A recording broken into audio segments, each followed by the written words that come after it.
ক্ষমতার মসনদে বসলে নাকি মানুষের কথা বলার ধরন পাল্টে যায়, কিন্তু এই প্রচলিত ধারণাকে যেন রীতিমতো বুড়ো আঙ্গুল দেখিয়েছেন ২৪-এর গণ অভ্যুত্থানের অন্যতম মাস্টারমাইন্ড হাসনাত আবদুল্লাহ। সংসদে দাঁড়িয়ে তিনি বিএনপি এবং মির্জা ফখরুলের নির্মূলের রাজনীতির কড়া জবাব দিয়েছিলেন। এবার সংসদের বাইরে এসে তিনি যেন আরও বেশি ভয়ঙ্কর, আরও বেশি অ্যাগ্রেসিভ। বর্তমান সময়ে তার একটি বক্তব্য রীতিমতো রাজনৈতিক মহলে নতুন আলোচনার জন্ম দিয়েছে। হাসনাত আবদুল্লাহ সরাসরি বলেছেন, সরকারের ভেতরেই অনেক সরকার রয়েছে, এখন গভর্নমেন্ট আসলে কে তা বোঝা যাচ্ছে না। শুধু তাই না, তিনি বিএনপির শীর্ষ নেতাদের প্রকাশ্য ভণ্ডামি এবং হিপোক্রেসি নিয়ে সরাসরি কথা বলেছেন, যা এর আগে কোনো তরুণ নেতা এভাবে বলার সাহস পাননি।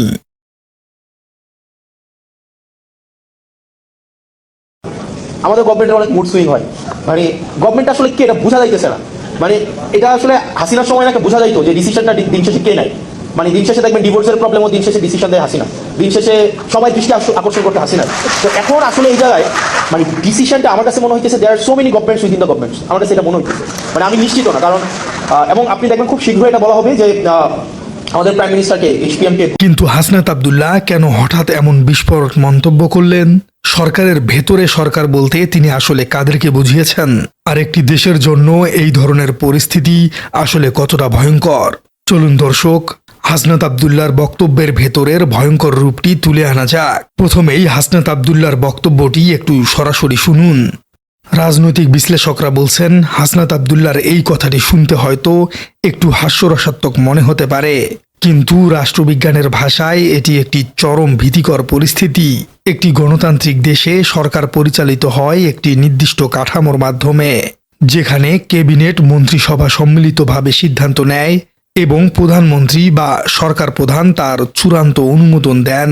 কিন্তু হাসনাত আবদুল্লাহ মূলত অভিযোগ করেছেন যে বর্তমান বিএনপি সরকারের মধ্যে কোনো সেন্ট্রাল কমান্ড বা একক চেইন অব কমান্ড নেই। তাহলে প্রশ্ন আসে, সরকারের ভেতরে সরকার আসলে কারা?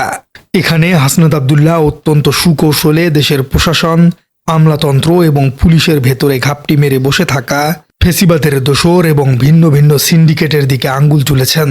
যখন একটি সরকারের ভেতরে আলাদা আলাদা স্বার্থান্বেষী গোষ্ঠী, অসাধু ব্যবসায়ী, সিন্ডিকেট এবং দুর্নীতিগ্রস্ত আমলারা ছায়া সরকার বা শ্যাডো গভর্নমেন্ট হিসেবে কাজ করে, তখন মূল সরকারের কোনো নিয়ন্ত্রণ থাকে না।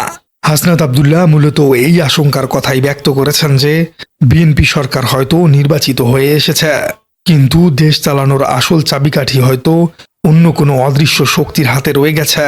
হাসনাত আবদুল্লাহ তার বক্তব্যে শুধু সরকার ব্যবস্থার সমালোচনা করেই থেমে থাকেননি, তিনি সরাসরি বিএনপির শীর্ষ নেতাদের নৈতিক স্থলন এবং রাজনৈতিক হিপোক্রেসি নিয়েও কথা বলেছেন।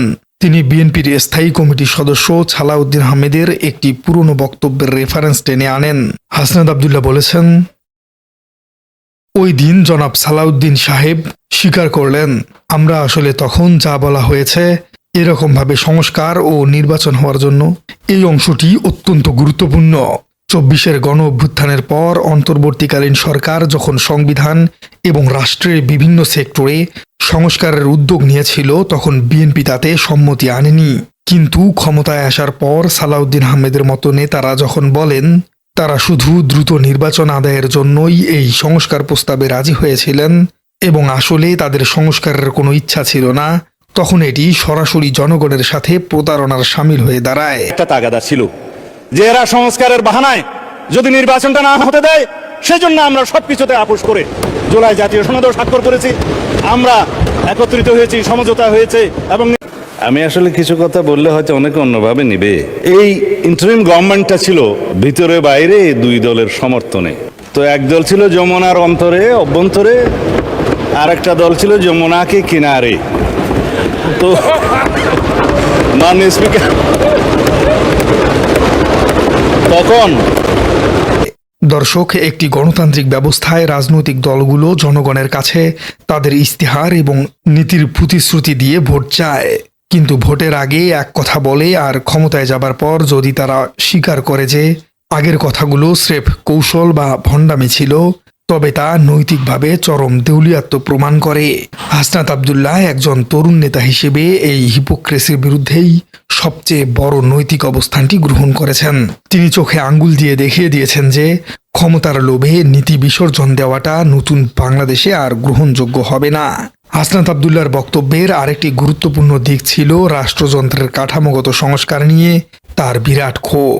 তিনি অত্যন্ত স্পষ্টভাবে বলেছেন, বিচার বিভাগ, আমলাতন্ত্র ও আইনশৃঙ্খলা বাহিনীতে যে কাঠামোগত সংস্কার প্রয়োজন ছিল তা বাস্তবায়িত হয়নি।